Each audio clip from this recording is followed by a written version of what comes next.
The National Weather Service in Little Rock has issued a severe thunderstorm warning for Central Garland County in central Arkansas, southwestern Saline County in central Arkansas, northern Hot Spring County in southwestern Arkansas, until 6:00 p.m. Central Standard Time.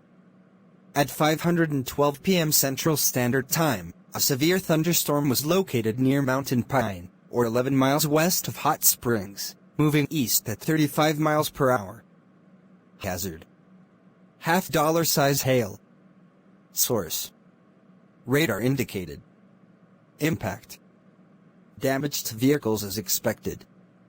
Locations impacted include Hot Springs, Hot Springs Village, Mountain Pine, Lonsdale, Hot Springs Memorial Field, Lake Washita State Park, Hot Springs National Park, Rockwell, Oaklawn Racetrack, Royal, Gulf Gorge, Sunshine, Mountain Valley, Owensville.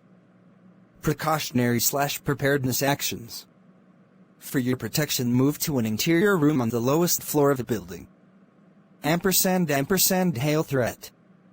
Radar indicated, max hail size 1.25 in. Wind threat. Radar indicated, max wind gust less than 50 miles per hour. Beep, beep, beep, beep, beep, beep.